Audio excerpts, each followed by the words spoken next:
In June 2025, the city of Los Angeles became a canvas onto which a nation projected its deepest fears and its most urgent hopes.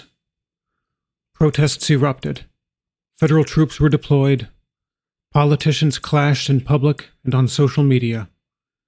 To some, it was a crisis of law and order. To others, a moment of long overdue resistance. This is the Polytely Report, where we look not only at what was said, but at how it was framed, and what that framing reveals about the deeper cultural logic beneath public discourse. It began with coordinated ICE raids at workplaces across LA, some public, some rumored. Home Depots, school zones, and community centers became flashpoints. Protesters flooded the streets. A few turned to vandalism. Over state objections, President Trump responded by federalizing the National Guard and later deployed the Marines. Governor Gavin Newsom called it unconstitutional. Trump suggested arresting him. In the midst of it all, media images of burning cars and fleeing families ricocheted across screens. But the real story wasn't in the images alone. It was in how people interpreted them. We evaluated those perspectives using these pieces. We can identify 4 primary cultural frames that shaped the public understanding of the LA protests. Each frame reflects a real set of priorities and fears that deserve to be heard and understood.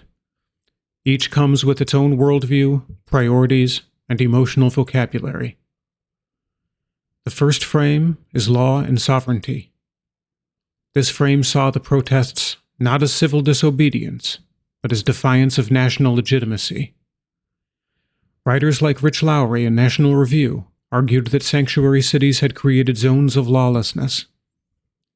Yet for many who support enforcement, the concern is less ideological than practical. They point to strain on local institutions, schools, hospitals, public services, that feel overwhelmed by inconsistent enforcement.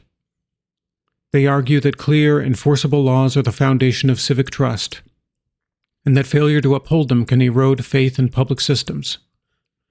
ICE raids from this view are not acts of aggression, but responses to a policy vacuum. They were not just necessary, they were overdue. The symbolism of targeting Home Depot, often seen as a gathering place for day laborers, was embraced as a pointed return to legal normalcy. Ben Shapiro, writing for the Daily Wire, characterized the unrest as emblematic of a broader decay, a left-leaning culture that no longer respects borders, laws, or national identity. His argument emphasized not only perceived ideological extremism, but also the breakdown of shared civic expectations.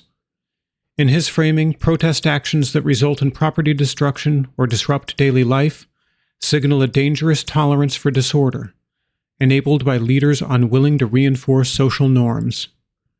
For Shapiro and others in this frame, immigration enforcement is not merely about legality, but about restoring a sense of cultural and institutional coherence.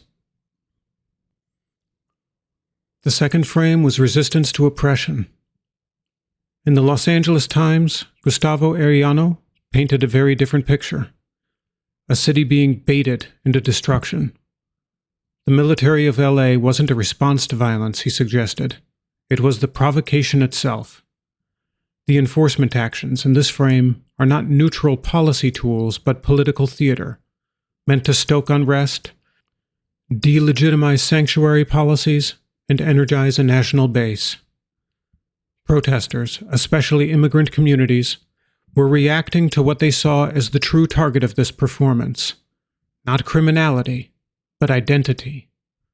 The presence of ICE and the military did not just represent enforcement, it symbolized rejection.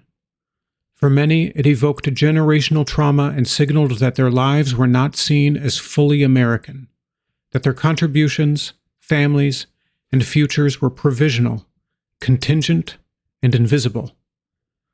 The protests, then, were not only reactive, they were assertions of presence. They were not only resisting power, they were demanding to be seen. Voices in the Washington Post emphasized that LA's resistance is part of a longer arc of American civic identity, one shaped by protest, pluralism, and local autonomy. From the 1968 Chicano walkouts to the 1992 uprisings and the 2006 immigrant marches, the city has long responded to exclusion not with retreat, but with mobilization. To many in this frame, dissent is not a breakdown of order, but an expression of it. What's at stake isn't just who is deported, but who is allowed to belong, and who has the right to say, "This city is mine too." The third frame is security and control. Media outlets like The Blaze and Axios emphasized the urgency of restoring public order. In this frame, the chaos was not theoretical. It was visible in broken windows, looted storefronts, and burning vehicles. Even for those sympathetic to immigrant concerns, the breakdown of civic norms sparked alarm. The arrival of Marines was viewed not as escalation, but as containment. This perspective stresses that no democratic society can function without a baseline of order, and that violence, no matter the cause, risks undermining the very values protesters claim to defend. This frame is often grounded in practical fears, that when images of unrest dominate the headlines, they create political backlash, deepen polarization, and damage the legitimacy of peaceful dissent.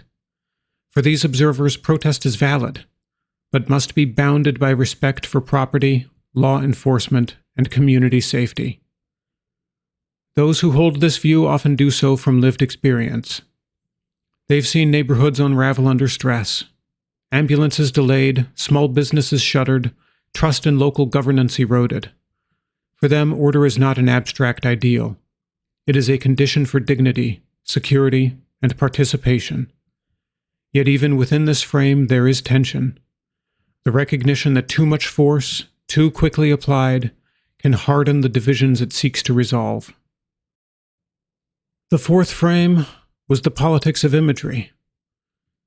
Editorials in the New York Times and Washington Post warned that the entire situation had become a media trap.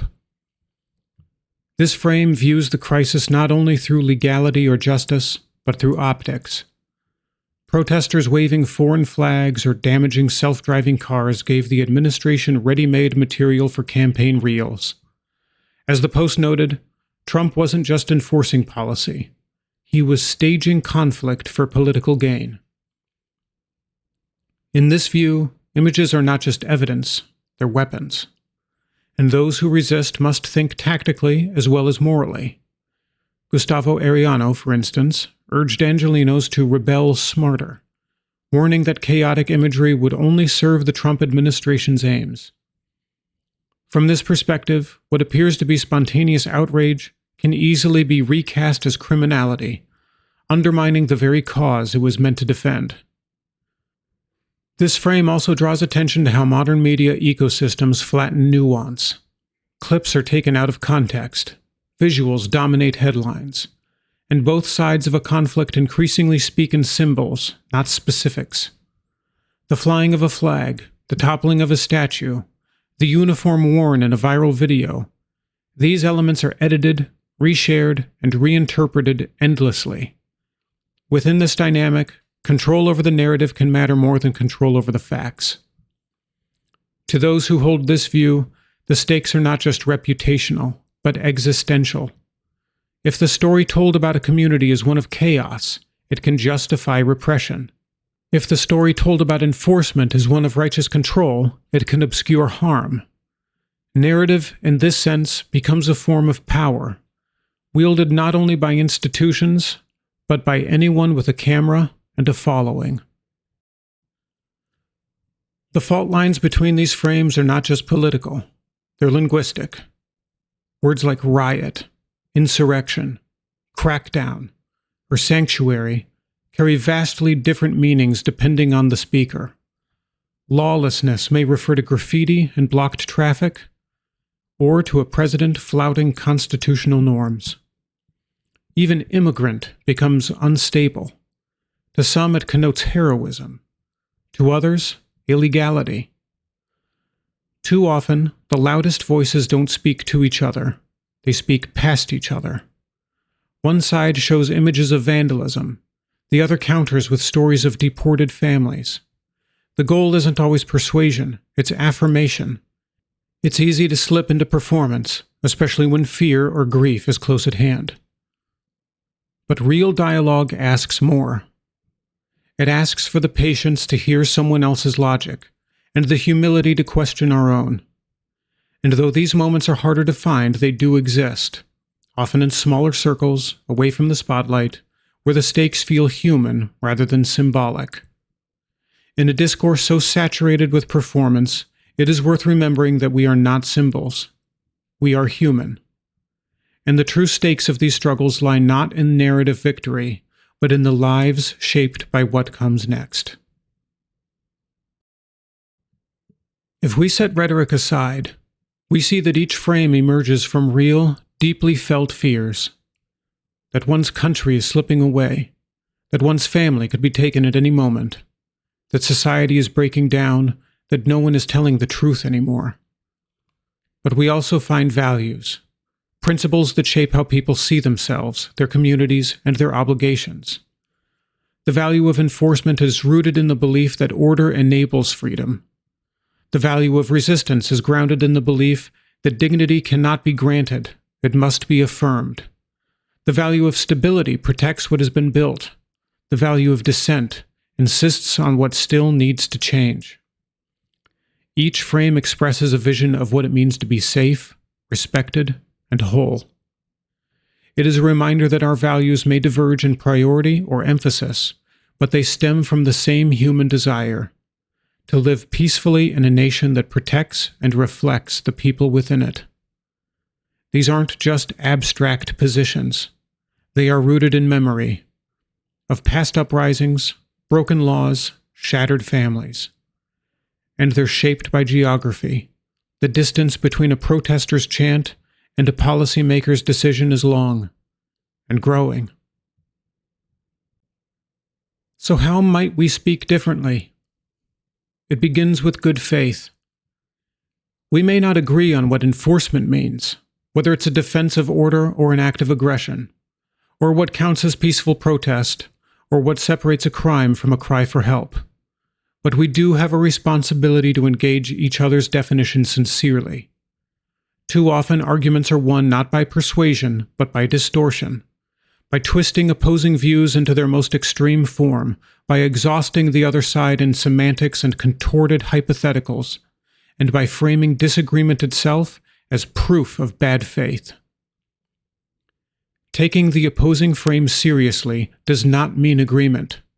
It means discipline. It means asking not, how can I defeat this idea? But what would this argument sound like if made by someone I respect? When we engage each other from that starting point, even profound differences can yield shared understanding. Constructive conversations depend on the integrity with which we approach it.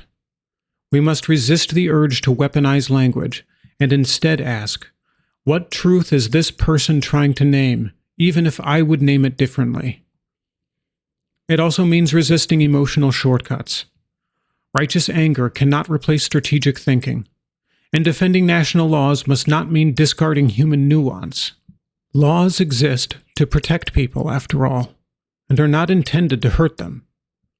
When they do cause harm, especially to the vulnerable, it should prompt not only legal scrutiny, but moral reflection. But reflection alone is not enough. Constructive dialogue requires that we take the values and perspectives of others seriously, not as caricatures, but as coherent expressions of lived reality.